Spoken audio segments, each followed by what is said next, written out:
How often do curriculum leaders get together and work out where to go next, what's working, what's not? We have a team meeting, as it were, at least once a term, and usually a lot more than that, so that each of us are very aware of what's being taught in the other modules, and also we take an overall view of what the degree needs to teach, how it needs to be done. Yeah. As it happens, this summer we're actually going to have a very long meeting of module leaders, so that we can all absolutely go into everything that we're doing to make sure that, firstly, that nothing is being duplicated, but equally that nothing is being missed out. And it's too easy for both of those things to happen if we're not careful. Yeah. So who do you consult then in these meetings? Do you consult external people or students, or is it just internal inside the faculty?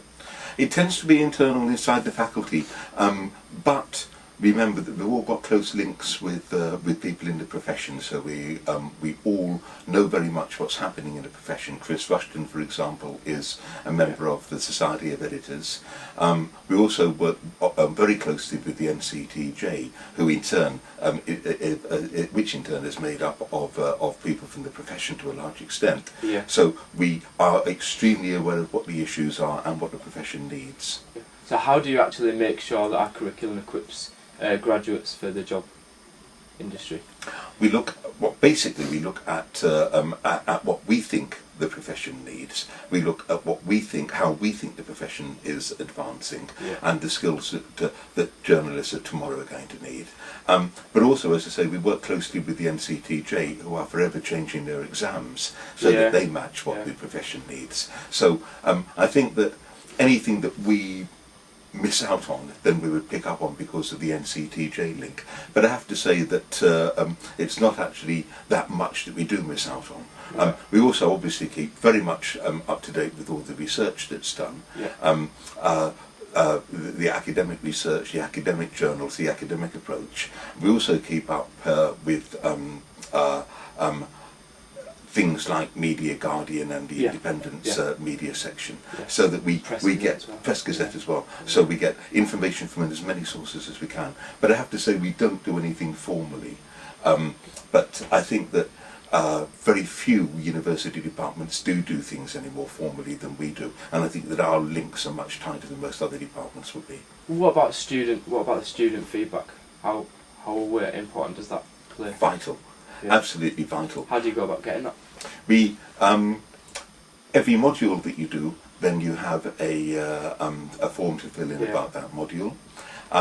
We also should have a meeting each year. We have a staff student consultative committee, so that there's a student presence. Voice. Yeah, very much a student voice, and there should be 2 members from each year of the student body on that committee. So 6 people from journalism alone, and as the new degrees develop with sports journalism, magazine journalism, then 6 people from each of those degrees on the body as well.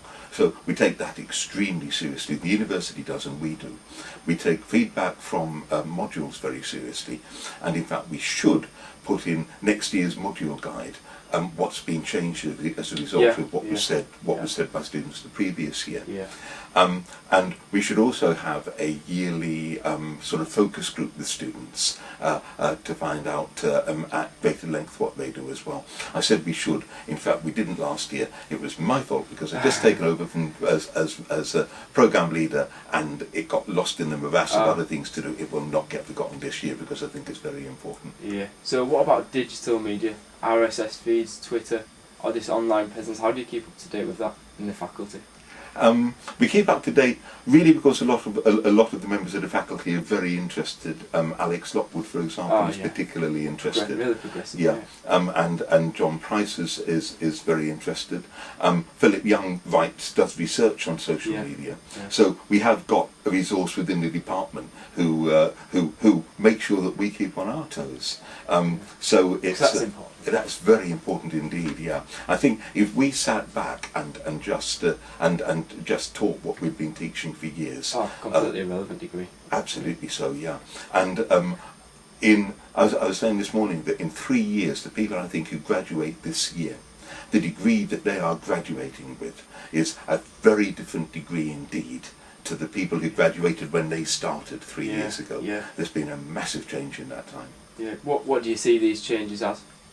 The big the word is online journalism in various sorts. It's video, it's audio.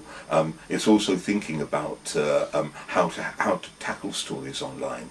And I think that's the video and the audio are aspects of that. But I think what's important is to get students into the mindset of thinking about how to approach things way beyond the print setting. Yeah. Because I think, actually, I slightly disagree with what a lot of people feel. I think the print is going to remain very important for a long time, because I think a lot of people like physical things to pick up and read, particularly magazines. Yeah. But nevertheless, clearly online is I was going to say, growing in importance. It's rocketing ahead in importance, and we've got to make sure that what we do matches that. It's about making sure students know how best to tell their story, That's whether right. it's using video, online, audio.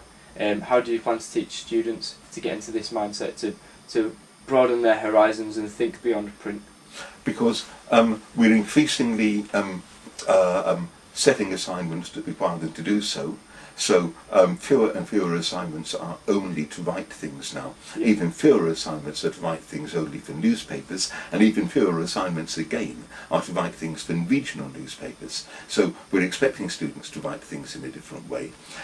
We're providing the facilities of cameras for them to do so. We're encouraging them to do so. We're helping them to do so, and we're expecting them to do so. Yeah. So I think that the students who are starting today are just from the start expecting to look at things way beyond print, and that's because that's sort of embedded, to use a horrible word, in the way that we teach in a lot of them.